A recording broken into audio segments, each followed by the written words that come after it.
Hi. Okay, so welcome to the physics class. So today we want to do introduction to physics. Okay, so this is a general physics grade 10 work. So today we want to look at international systems of units, which is also known as the SI units. Okay, so now in physics you need to understand that a lot of things have been discovered, and when they were discovered, they had a lot of measurements, so people could measure it in different units. But instead, the scientists all over the world came together to see to it, what can we do? Because now a lot of things have been discovered, and there is confusion among scientists. This is using this SI unit, and this one is using another SI unit. So just agree with one SI unit through which we are going to be using. So instead, they agreed and they came up with SI units which should be used. Okay, so in this case, we're saying that the International System of Units, which is SI, is an international agreed upon, meaning they sat down and they agreed to say we are going to be using these SI units without involving any other SI units. Okay, so now this means that scientists from around the world have agreed to use these units as standard units in their work. Okay, so standard simply means that no matter who come, they will still use the same. Okay, whether the scientists to name them as guide, they will still use the same in remembrance of the person who discovered them. Okay, so in this case, they had to categorize these two into two parts. So they categorized it as basic units as well as derived units. Okay, so now they are saying that a base unit used to measure base quantities. So there are 7 base quantities and therefore 7 base units. Now you need to understand that wherever you go in the world, there are only 7 base units. Okay, so in this case, we can say basic quantities. Now, what are they? What are basic quantities? Because here they just say are used to measure base quantities. So we can say therefore that basic quantities or base units, these are units that have only one SI unit only.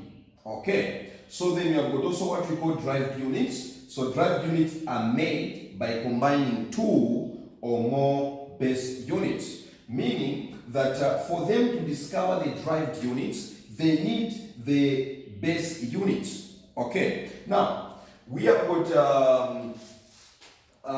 here the table is trying to show the 7 base quantities. Okay, so this table is actually showing the base units. So in this case, we're saying that the table below shows the 7 base quantities. Okay, so now there is a base quantity, unit, as well as symbol. Now in physics, you need to understand that when they are looking for a base quantity, you need to write a basic quantity. If they are looking for a unity, write the unity. If they are looking for the symbol, write the symbol and not combining the 3.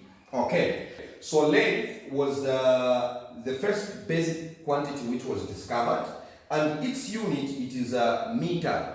So in symbol form, it is just small letter m. Now in physics, this is very important. If you write capital letter M, meaning the symbol for length, it means it's wrong. So it is small letter n. Okay, so the second thing, it is mass. Mass is measured in kilogram.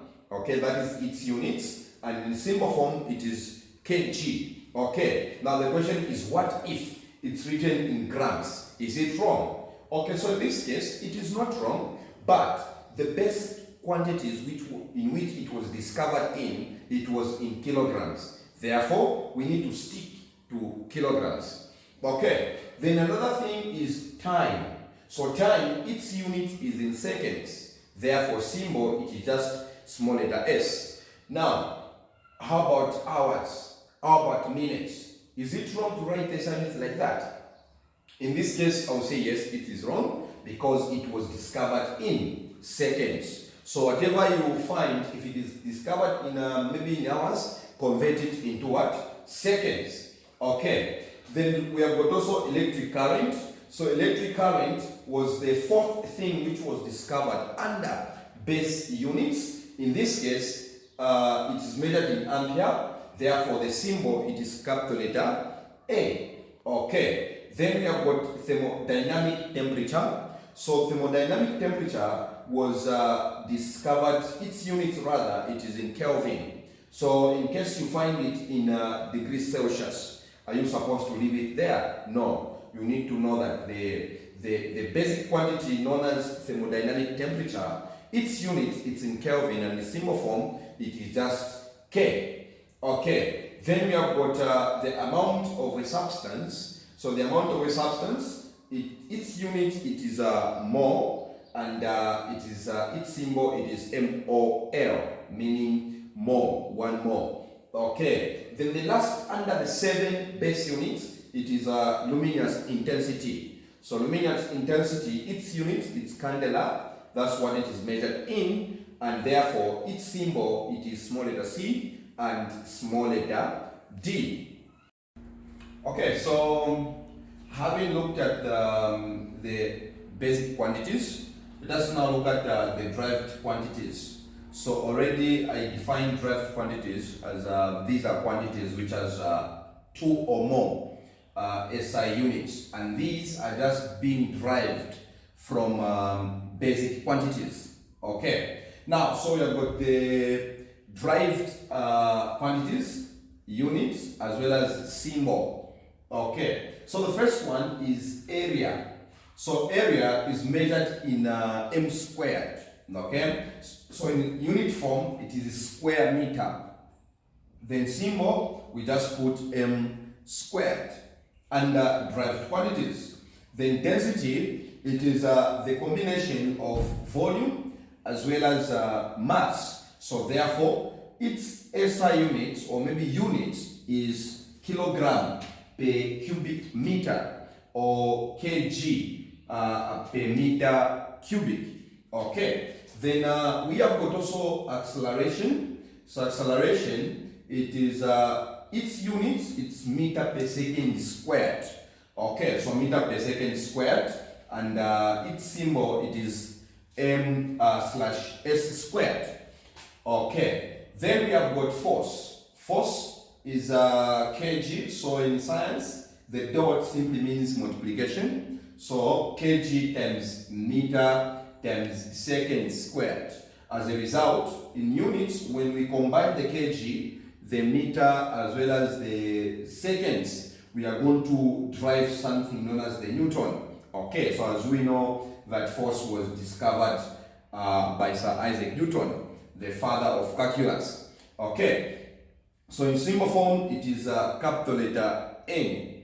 Okay, then I've got energy. Energy, it is a combination of kilograms, meter squared, and s cubic. Or we can simply round off to Newton meter.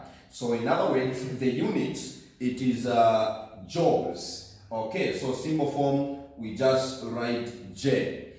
Okay, then second last, we have got power. So power, it is in kg, meter squared, and s cubic. Or we can just say S/S, which means power, its unit, it's watt. Okay, so the symbol, it is capital letter W.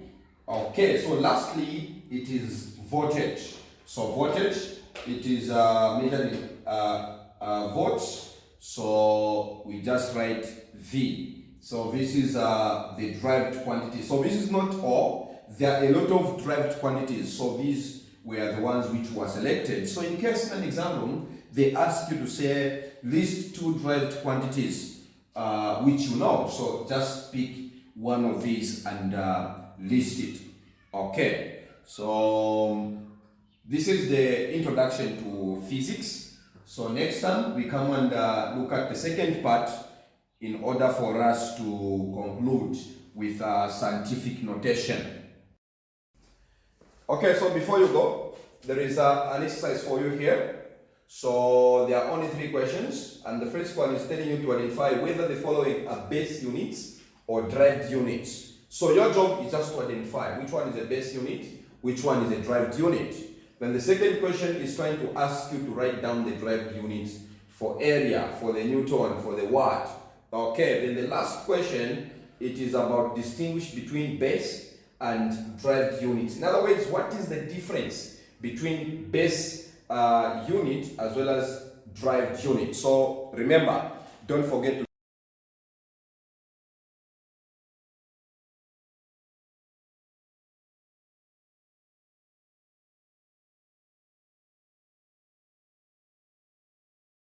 forget to subscribe to our YouTube channel for more videos and for your lesson in order for you to pass your exam. So we'll be through with you until we are done with the syllabus and you are prepared fully for your final exam. Bye bye.